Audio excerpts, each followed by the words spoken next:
Okay, I've just put the rear shocks in, and I'll show you that in a moment.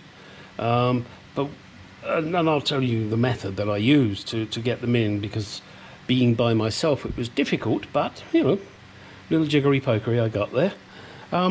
When you're tightening up the shock absorbers at the top, there is this very small, I don't know what you call it, edge nut. It's not a nut, is it?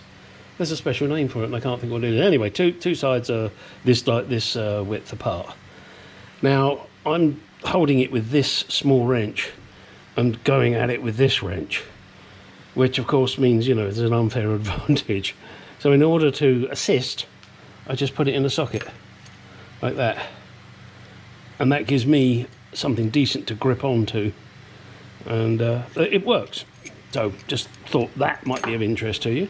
Also, I found this little clip in the boot, and I'll show you where it goes. And it holds a wire, which I didn't realise until I laid upside down in the boot. The other thing was this piece which holds the jack and its screw. And this screw and this bracket have what's called a black Jap finish. Yeah, Jap. Yes, it does relate to the Japanese. It was, I don't know how to describe it. The Western world was different to the Eastern world.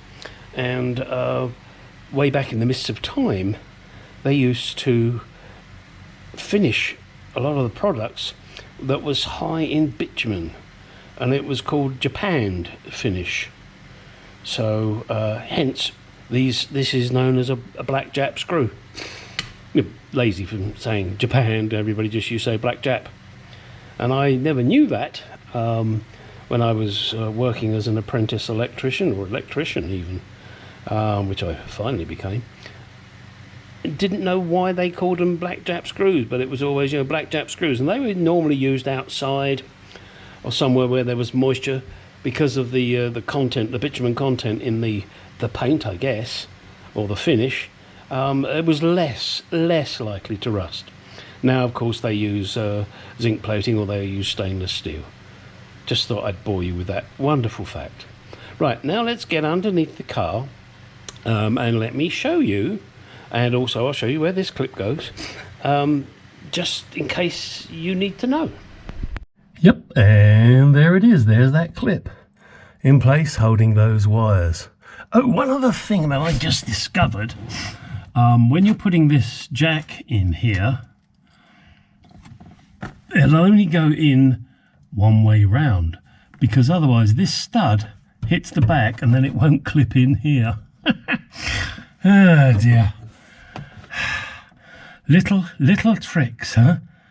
Every inch of space is taken up. They could have put a bigger clip so that it could have gone either way, but oh no. All right, now let's get underneath the car and show you the shock absorbers. Okay, here are the shock absorbers in position. As you can see, they're adjustable, but I must admit the adjustment is very minor. Click, click. Same on this one. Oh, there it goes. Oh, it's notchy. Silly ass, Gary. It's got notchies. You've got to give it some grief. Ooh, this one doesn't want to. Oh, there it goes. Okay, so it just required a bit of effort, first of all. And what really pissed me off, see these labels? The glue they used was pathetic. The labels fell off as I was putting the shock absorbers in. I don't fucking believe these people. They can't even put a decent bit of glue on there. So I cleaned it up with brake fluid and I stuck them back on.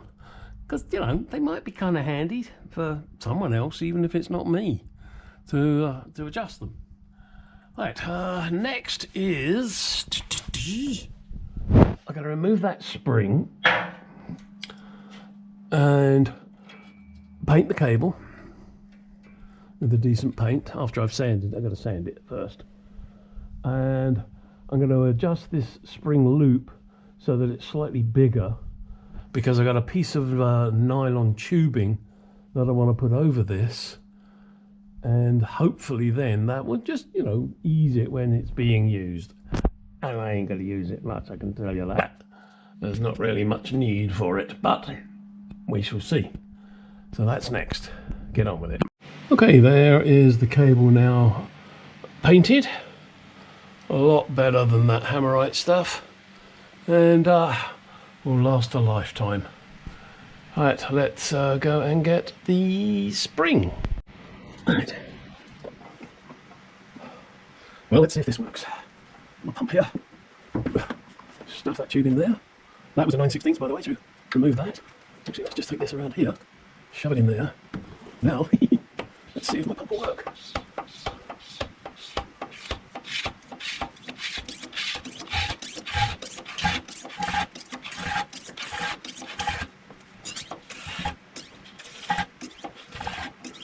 A fair bit of air, which is rather annoying. If I can alleviate that by doing this, what do you think? Ooh, you can stop that. Alright, I'll just tidy air for the moment. Which means I'll give it a little while to settle before I decide that it's full. This could take a while. You may want to fast forward.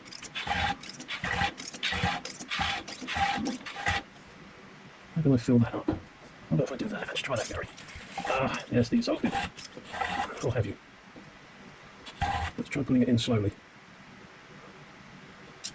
Okay, let's try this. Should get it out. Now putting it in. Yeah, unfortunately on this thing, the seal is not perfect there.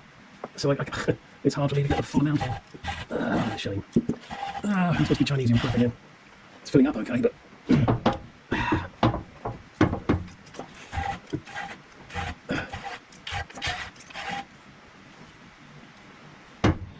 What about if I do this? Allow gravity to fill it up initially. Will that work? Well, fuck. Yeah, well.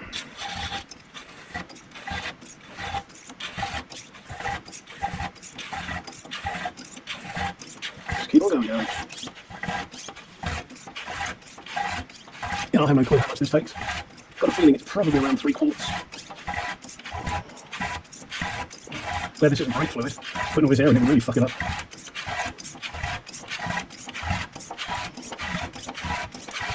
Note to self, buy electric fluid pump.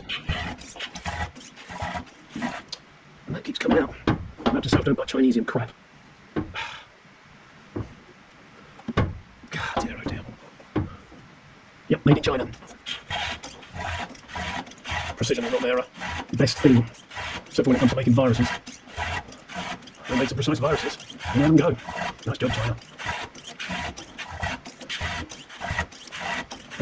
Political, I never forgive them for that. There's no need for it.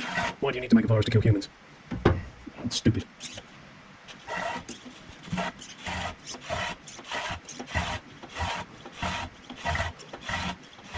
Oh boy, this is going to take some time to settle, because of all this air.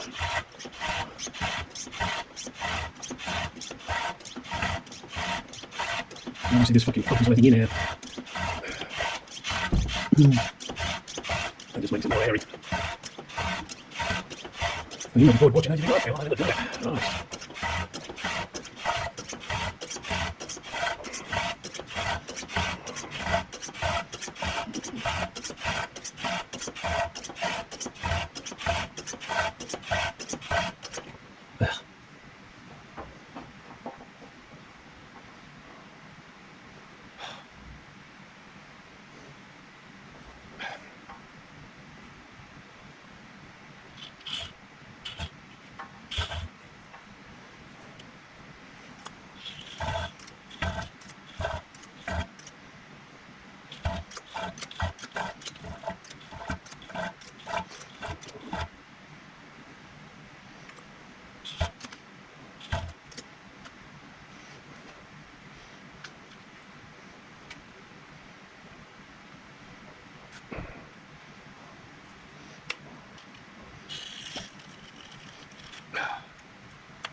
Okay, As you can see, there is now a steady flow of oil pouring out, which is exactly what I want.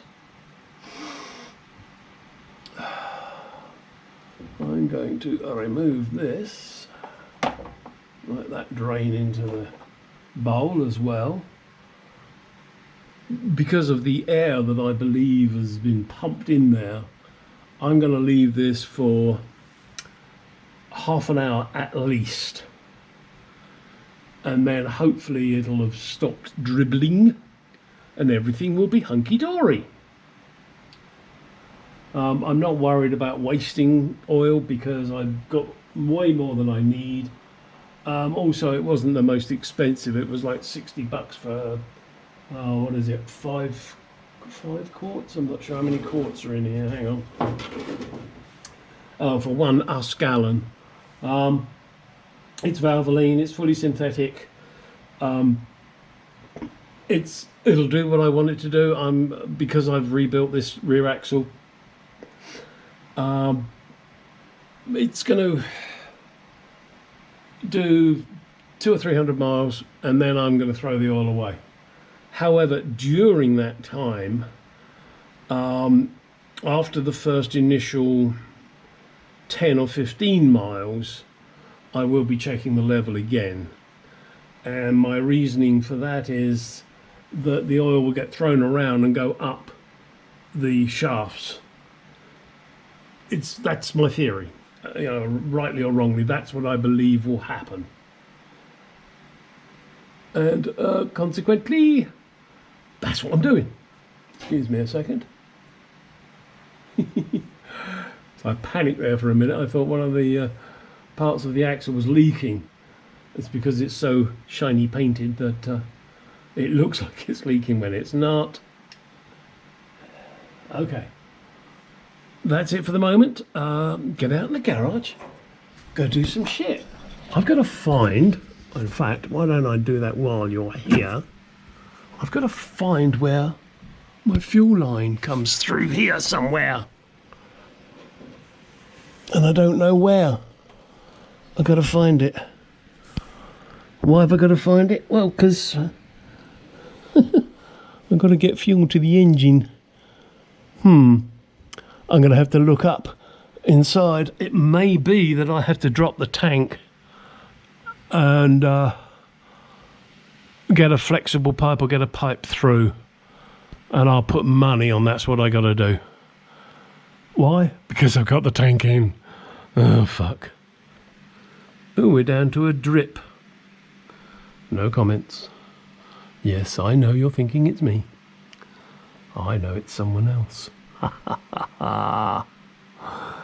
Right, get out of the garage, go do some shit. Enough of your crap.